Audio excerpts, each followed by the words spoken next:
जय हिंद मेरे प्यारे साथियों। तो आप लोगों का स्वागत है कि आपके अपने यूट्यूब चैनल KSN क्लासेस में। तो बात करते हैं कि हम लोगों ने आपके 12th का काव्य खंड की क्लास शुरू की थी, जिसमें हम लोगों ने हिस्ट्री का पूरी क्लास ऑब्जेक्टिव ख़त्म कर चुकी है। काव्य खंड की क्लास शुरू हो गई थी और जिसमें हम लोगों ने 4 चैप्टर तक के काव्य खंड में ऑब्जेक्टिव और उसके भावार्थ, जो कविताएँ हैं, जो पद हैं, उसके भावार्थ को 4 चैप्टर तक में हमने कंप्लीट किया है। आज बारी है हमारी कौन सी चैप्टर की? आपकी 5वीं चैप्टर की। ठीक है, तो शुरू करते हैं आज की क्लास बिना किसी देरी के और बिना किसी परेशानी के। ठीक है, तो चलिए आज की क्लास शुरू करते हैं। आप लोगों को बता दूं कि 5वां चैप्टर की बारी है। 5वां चैप्टर का नाम है कवित। क्या नाम है? कवित। बात करते हैं भूषण ने कौन सी कविता लिखी, तो भूषण ने कवित नाम की कविताएं लिखी। कौन सी कविताएं लिखी? भूषण ने कवित नाम की कविताएं लिखी। कवित शीर्षक कविता के कवि कौन है? तो कवित शीर्षक कविता का कवि है भूषण। कौन है? कवित शीर्षक कविता का कवि भूषण है। ठीक है, अगला बात करते हैं भूषण रीति काल की किस धारा के कवि है? तो भूषण रीति काल के रीति युक्त धारा के कवि है। कौन सी धारा के कवि है? रीति युक्त धारा के कवि है। ठीक है, अगला बात करते हैं कवित के प्रथम पद में कौन सा रस है? तो कवित के प्रथम पद में है वीर रस। कौन सा रस? वीर रस कवित के प्रथम पद में है। ठीक है, आगे बात करते हैं कवित के द्वितीय पद में किस रस की अभिव्यंजना हुई है? तो कवित के द्वितीय पद में करुण रस की अभिव्यंजना हुई है। ठीक है, चलिए अगला बात करते हैं।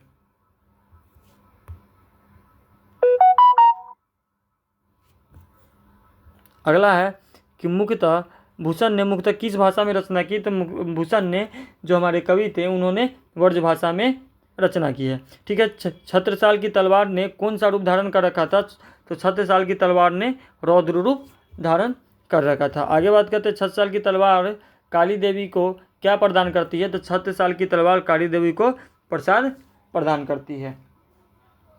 ठीक है, अगला बात करते हैं। अगला करते हैं कि लगती लपकी कंठ बैरिन के नागिन सी में कौन सा अलंकार है? तो बात करें तो अनुप्रास अलंकार है। ठीक है, कौन सा अलंकार है? अनुप्रास अलंकार है। ठीक है, कौन सी रचना भूषण की है? तो शिवराज भूषण की, शिवराज भूषण इनकी रचना है। आगे बात करते हैं भूषण ने समुद्रागीन से किसकी तुलना की? तो शिवाजी की तुलना समुद्र से की है। ठीक है, आगे बात करते हैं भूषण ने प्रथम दंड में कौन सा रस दिया? तो प्रथम दंड में वीर रस दिया। कौन रस दिया?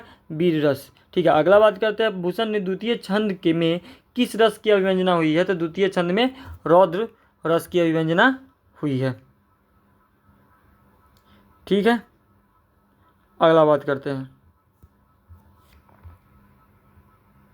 देखिए अगला है प्रलय भानु तम में कौन सा अलंकार है? तो इसमें रूपक अलंकार है। कौन सा अलंकार है? रूपक अलंकार। आगे बात करते हैं कौन सी कीर्ति भूषण की है? कौन सी कीर्ति भूषण की है? तो शिवा वापनी कीर्ति भूषण की है। आगे बात करते हैं कवि भूषण की उपाधि दी थी, तो चित्रकूट के सोलंकी राजा रुद्र शाह ने कवि को भूषण की उपाधि दी थी। आगे बात करते हैं भूषण ने किस रस की प्रमुखता दी है? तो भूषण ने करुण रस की प्रमुखता दी है।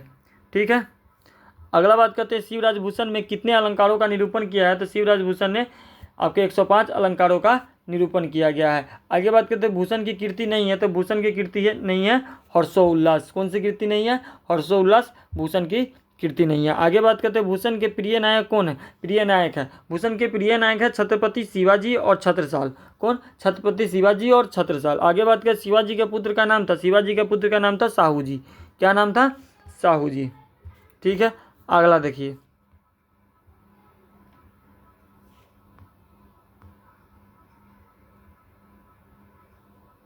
अगला यहाँ पे शिव बापनी होगा। क्या होगा? बापनी होगा। ठीक है, जैसे शिवा बापनी ने कितने मुक्तक है? तो शिवा बापनी में 52। कितने? 52, यानी कि 52 मुक्तक है। ठीक है, आगे बात करते हैं छत्रसाल दशक में छंद है। छत्रसाल दशक में 10 छंद है। कितने छंद है? 10 छंद। आगे बात करें भूषण के पिता का नाम था, तो भूषण का पिता का नाम था रत्नाकर त्रिपाठी। क्या नाम था? रत्नाकर त्रिपाठी। आगे बात करते हैं शिवराज भूषण किसकी कीर्ति है? तो शिवराज भूषण कीर्ति है भूषण की। किसकी कीर्ति है? भूषण की।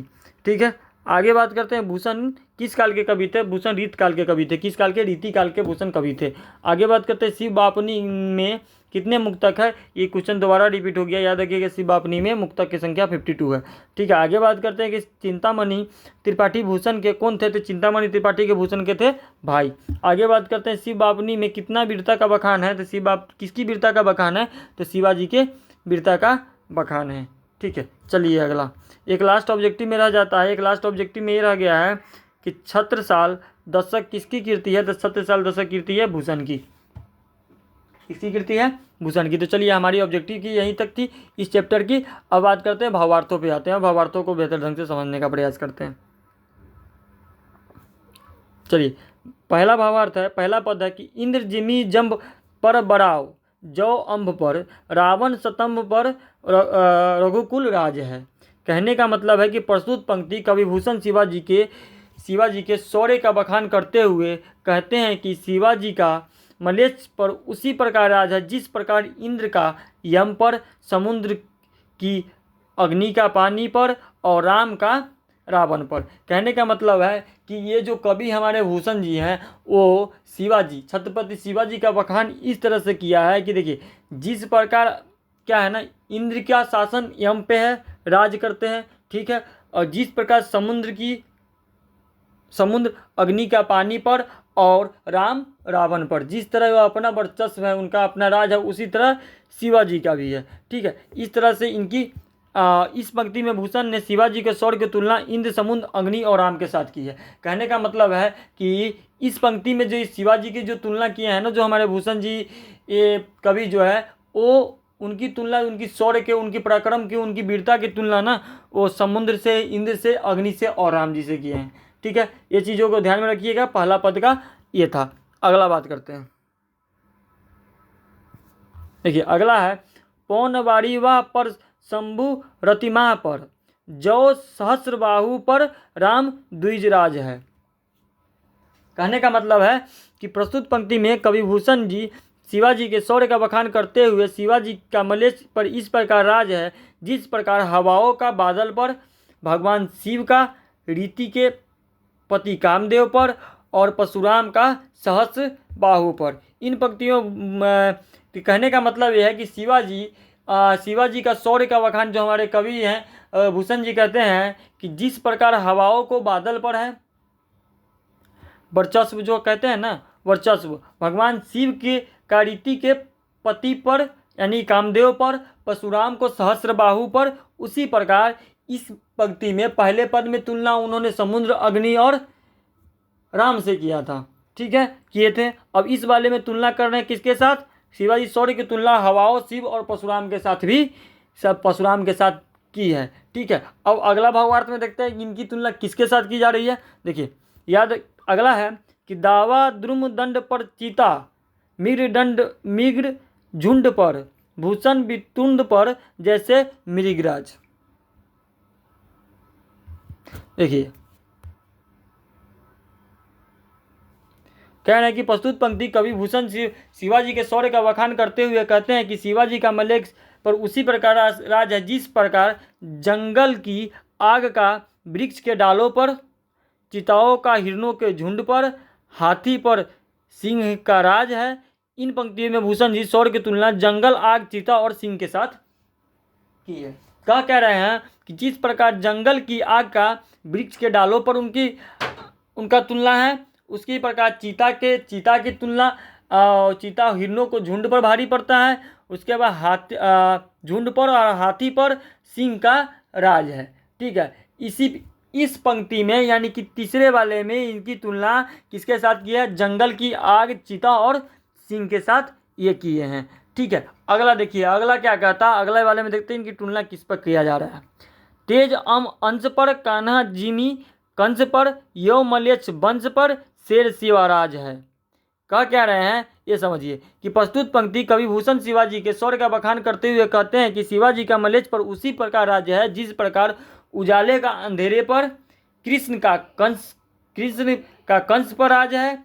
इन पंक्तियों में भूषण जी शौर्य की तुलना उजाले और कृष्ण के साथ किया है। इसमें किसकी तुलना की है? उजाले और कृष्ण के साथ इन्हें शिवाजी का शौर्य की तुलना किया है। ठीक है, ये तीनों की ये क्या कहते हैं ना कि अभी के भाषा में हम इंग्लिश बोलना उतना नहीं पसंद करते, क्योंकि हमारी मातृभाषा हिंदी है तो हम हिंदी ही बात ही करते हैं। तो जिस प्रकार अभी क्या होता है ना कि अभी की भाषा में बात करें तो कैपेसिटी, ताकत, शौर्य, वीरता, उसी प्रकार शिवाजी की तुलना इनके साथ इन्होंने पहले पद में किया था। अब सेकेंड पद की क्या कहानी है वो समझते हैं।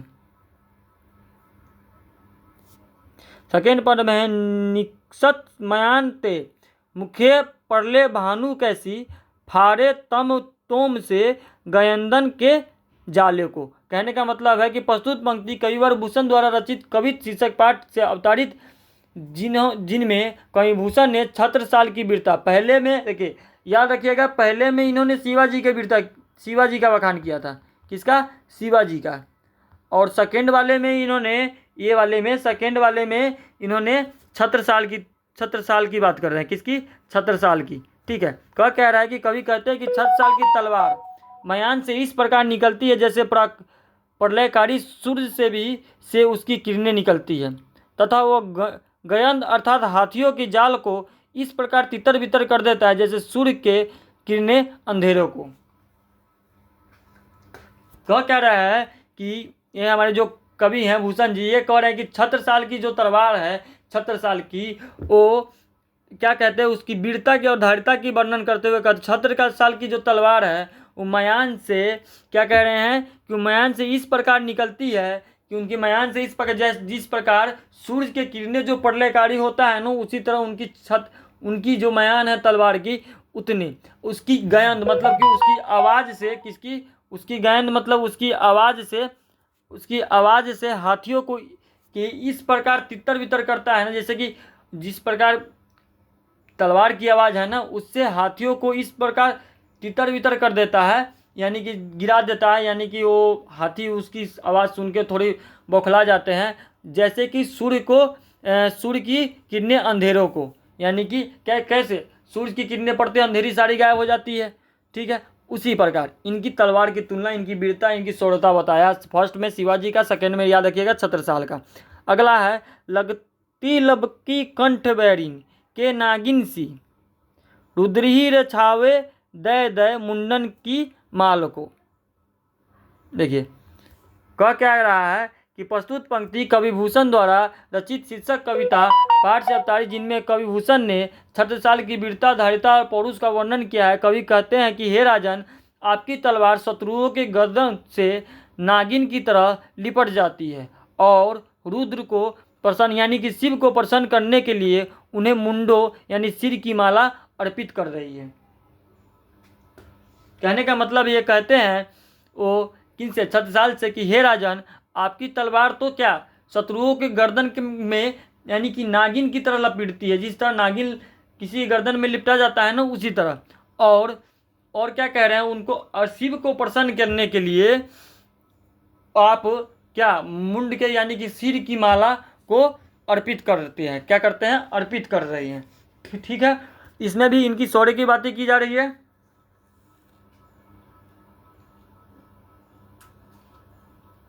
इनकी तलवार की बात है। ठीक है, आगे बात करते हैं।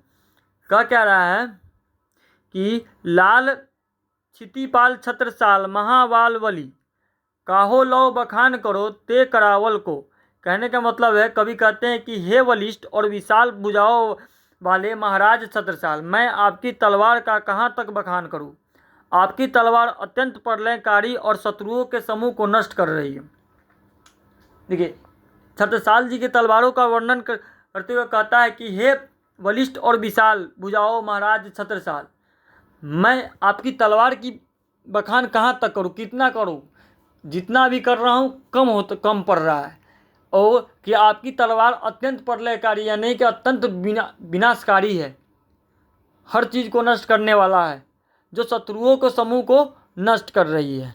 ठीक है, अब अगला देखिए, अगला बात करते हैं। अगला है प्रतिभत कटक किटिले केते काटी काटी कलिका सी कलिकी कलऊ देती काल को। कहने का मतलब है, कवि कहते हैं कि हे राजन, आपकी तलवार अत्यंत प्रलयकारी है जो शत्रुओं को दल का संहार करती है। ऐसा प्रतीत होता है जैसे काली को प्रसन्न करने के लिए प्रसाद देती हो। जैसे कह रहे हैं कि हे राजन, छत्रसाल से कह रहे हैं कि हे राजन, आपकी तलवार अत्यंत प्रलयकारी है। अत्यंत प्रलयकारी क्या है कि जो शत्रुओं को दल को संहार कर रही है। ऐसा लगता है जैसे कि काली माता को यानी काली को प्रसन्न करने के लिए प्रसाद देती है, यानी कि प्रसाद दे रहे हैं काली मैया को प्रसन्न करने के लिए। ठीक है, इसकी 5वां चैप्टर की कहानी आपकी यहीं तक थी और यहीं तक हमने ख़त्म किया। कल 6 चैप्टर की बारी है जिसमें 6ठा अध्याय पढ़ेंगे तुमुल कोलाहल कलह में। ठीक है, इसकी कहानी को कल हम लोग देखेंगे, इसकी ऑब्जेक्टिव और भावार्थों को समझेंगे। ठीक है, तो आज की क्लास यहीं पर ख़त्म करते हैं, मिलते हैं कल की क्लास में। जय हिंद। और ज़्यादा भैया शेयर कीजिएगा, बहुत मेहनत से बना कर लेके आते हैं, एकदम बेहतर ढंग से पढ़ने का प्रयास कीजिएगा।